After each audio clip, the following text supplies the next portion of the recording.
урд зүтгэсэн эрх мөд төсөл үзүүлж байна. Цэргийн сэтгүүлчээс бүрэн улсын ерөнхийлөгч болсон элбэгдэж.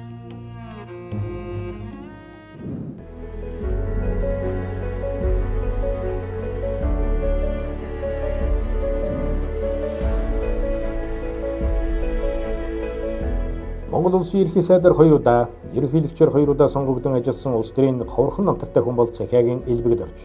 Үүний зэрэгцээ Монгол улсын их хурлын дэд дараагаар 1 удаа, улсын их хурлын олонхын бүлгийн дараагаар 1 удаа, арчилсан намын дараагаар 1 удаа, улсын их хурлын гишүүнээр 4 удаа тус сонгогдсон ажилласан гэхээр бас л нэгэн сонин түүх харагд.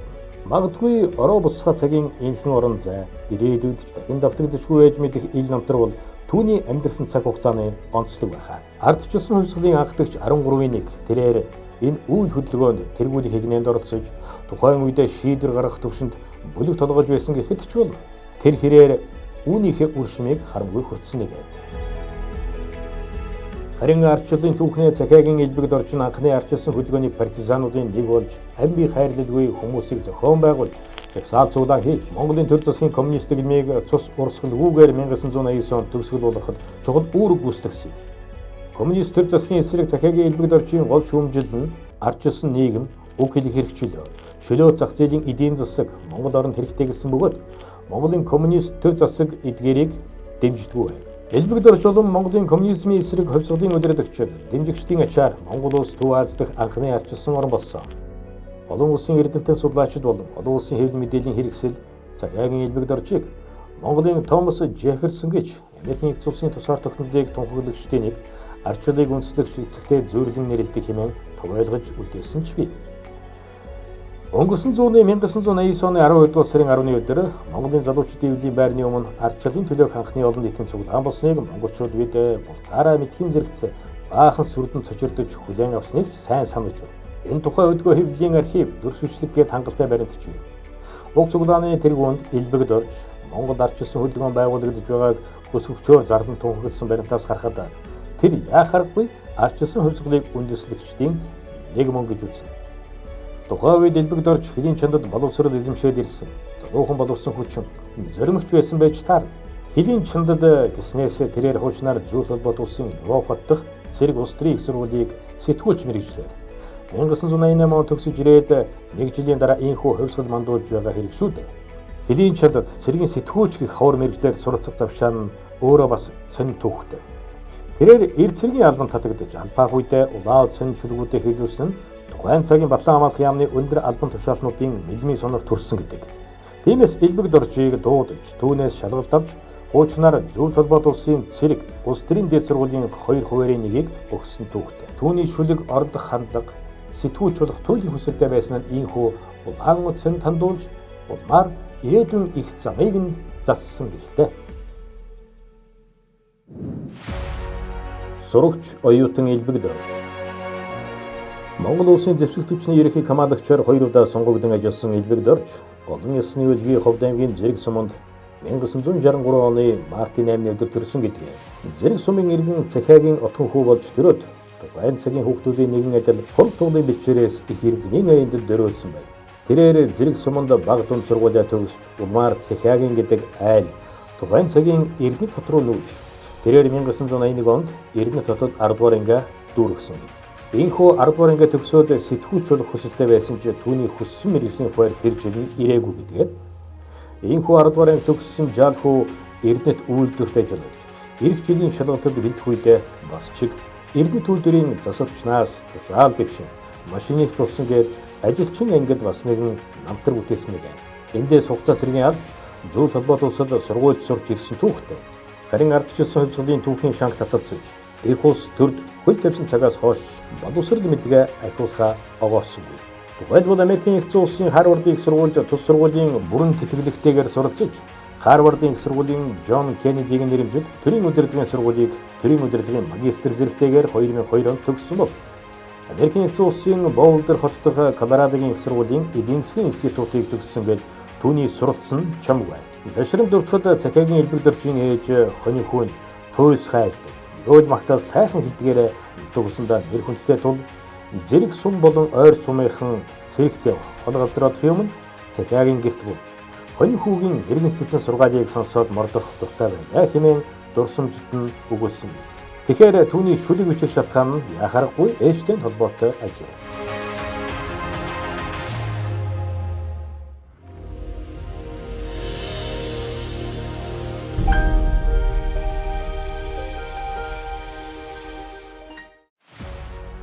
Сэтгүүлч шүлэгч элбэгдэж. Бага наснаас шүлэг бичих сонирхолтой элбэгд орж айрамд албааж байхдаа олон нийтийн мэдээллийн хэрэгслээр шүлгээ хүргэсэн нэг. Ийхүү зэргийн сэтгүүлчийн мэргэжил эзэмшиж ирээд Улаанод сонд ажиллах ах үе цагтаа армийн утга зохиолын нэгдлийн дугуйланд очиж шүлгээ уншдаг. Харин энэ үед ардын уран зохиолч Фунцгийн Бадарч ах айтан тус нэгдлийн эрхлэгч байж эрхэм хоёр багшийн барилгатай болсон. Гэхдээ тэрээр уран бүтээлчийн жаргал зовлонтой замаар явсангүй. Шууд их улс төр төл тавьснаар шүлэг зохиолын тухай бараг мартахад хүрсэн биз. Өдгөө түүний уран бүтээл гэж монголчуудад мэдэхгүйгээс харавал сөрхий зүйл байхгүй ч таар. Харин гавьяа жүжигчин Чулуун хүү аялгуугийн тавааруулж түүний охин дуучин мөнх жаргалын дуусан хайрлаж ивэ түүний шүлгийг цагаагийн элбэгдэр бичсэн гэдгийг тэр бүр хүмүүс мэддэггүй. Тэгэхээр олонний мэдэх гэвэл энэхүү дууны шүлэг лавтай байна. Ерхийсээ дасан алтан уяг нэгэнтэй элбэгд орж сургалтч байхдаа шүлэг зохиодог байсан. Ерөнхийлөгч болоод хэрэг зохиодог болсон хэмээж байсан удаа байгаад бодоход шүлэг бичиж байсныг нэгэн намын туганд ор зүтгэж байсан нөхөр нь мэддэг бололтой. Түүний уран зохиолд үлдээсэн мөр гэвэл энэ. Харин тэр сэтгүүлчийн хуваар Монголын анхны бие даасан сонин болох ардчлал сонин 1990 онд үүсгэн байгуулж эрхлэгчээр нь ажилласан гэхээр Монголын сэтгүүл зүйд нэгэн сонины бөөрийг зассан төвтэй. Монголын анхны бие даасан телевиз болох Монгол Америкийн хамтарсан Eagle телевизийг 1995 онд үүсгэн байгуулсан гаяач түүнд наадаг. Үүнээс гадна сэтгүүл цахим хэвлэлийн салбарт ч түүний үүсгэн байгуулсан хөрөнгө оруулсан гэх тодорхойлолтой байгуулагдсангүй. Үүнийг сэтгүүлч мэргэжилтэй холбоон тайлбарлах нь ч бий.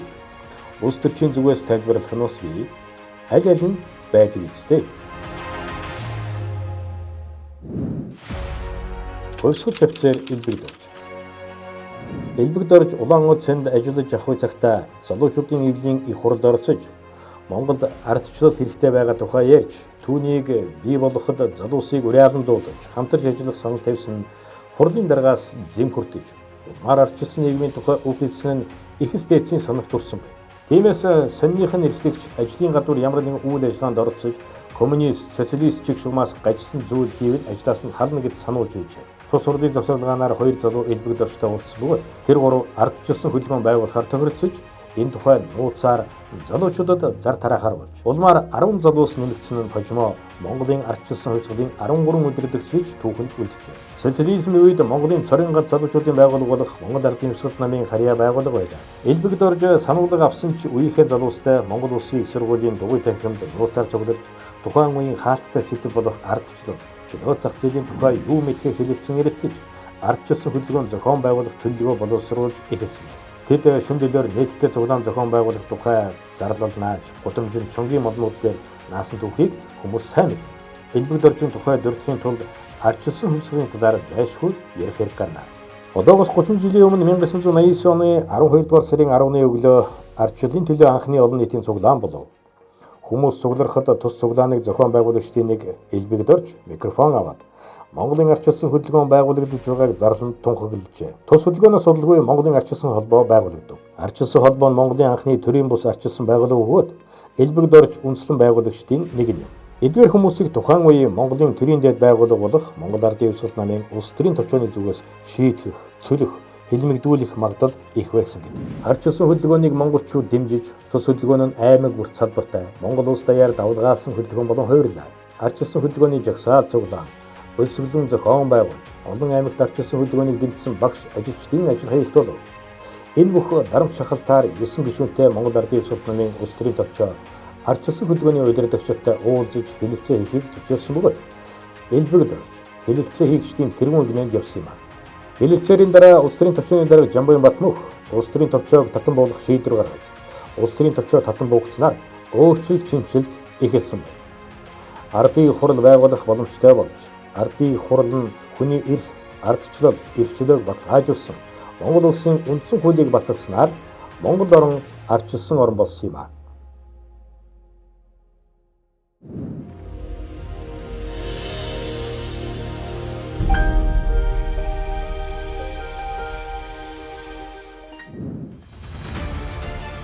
ерөнхийлөгч Элбэг Дорж.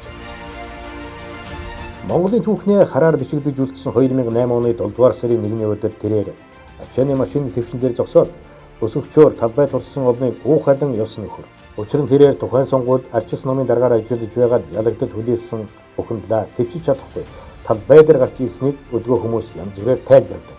Тиймээс намаа ялагдал түргсэн номын дарга 4 ёсоор тахимаа өгч алтан хуйг арчис номын дарга болсон билээ. Энэ цагаас эхлэн тэрээр Монгол улсын ерөнхийлөгч болох хүслийнхэн шатууд матсан.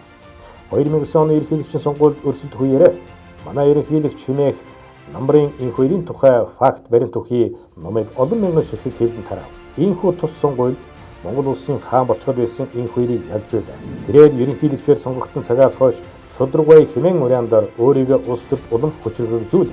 Улмаар 2013 оны ерөнхийлөгчийн сонгуульд Монгол Ардын номын Батэрдэн Монгол Ардын Өсгөл номын удал нартай өрсөлдөж ялалт байгуулснаар ерөнхийлөгчийн сэнтийг дахин залгарлаа. Түүнийг ерөнхийлөгчөөр ажиллах хугацаанд гэм зөнгөө олон хүнийг хилмигдүүлсэн хэмээн ярьдаг.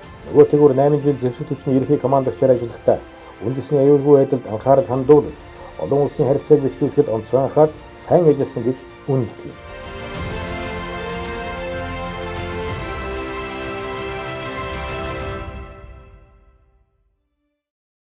Нэгдсэн үндэсний байгууллагын аюулгүй зөвлөлийн байнгын 5 гишүүн орон бүгд найрамдах Хятад ард улс, Франц, Оросын холбооны улс, Их Британи, Умард Ирландын нэгдсэн Вант улс болон Америкийн улс цөмийн зэвсгээс ангид байх Монгол улсын статусыг нотлон хамтарсан мэдэгдэлд гарын үсэг зурсанд Монгол улс талархаж байна.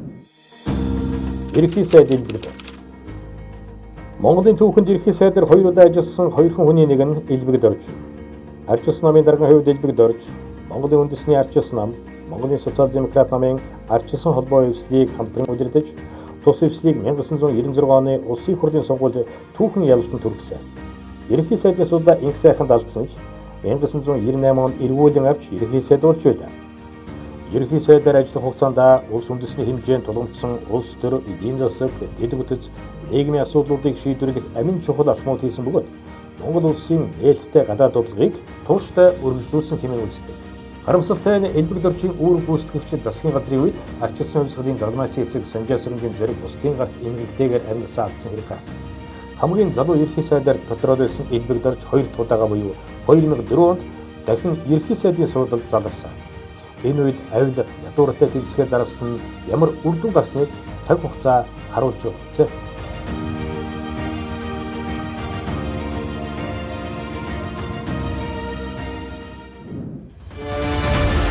Иргэн Элбэг Дорж. Монгол улсын төрийн өндөр дээд албан тушаалд дахин задарч явсан улс төрийн өөрчлөлт хамтартай Элбэг Дорж нь 2017 оны сонгуулиас хойш амир гүмхэн болж олон улсын байгууллагуудад өргөдөн лекц унших зэргээр ажиллаж байна. Гэтэл өдгөөгийн ерөнхийлөгч Баттулга түүнд холбогдох 178 хуудас бүхий баримт материалыг прокурорын байгууллагад шалгуулах хүсэлтэйгээр өгч улмаар амирхан суусан Элбэг Дорж олон юмд ил гарч ирсэн. Өнөөдрийн хувьд тэрээр жирийн иргэн учраас алдартай тэнцэх газарт мэдүүлэг өгчөө. Ийм л нэг нөхөр Монгол улсын улс төрд хүчтэй орж ирсэн шигээ бүхий тэрийн өндөр дээд албан тушаалд заларч ирсэн. Харин одоо тэрээр жирийн иргэн айлын нөхөр хүүхдүүдийн эцэг. Түүнтэй оюутан охидоо дэр нийлүүлсэн гэргийн болор маань олон хүчин хүүхдүүдийг асрах асрамжийн газар ажиллуулж ирсэн бэ.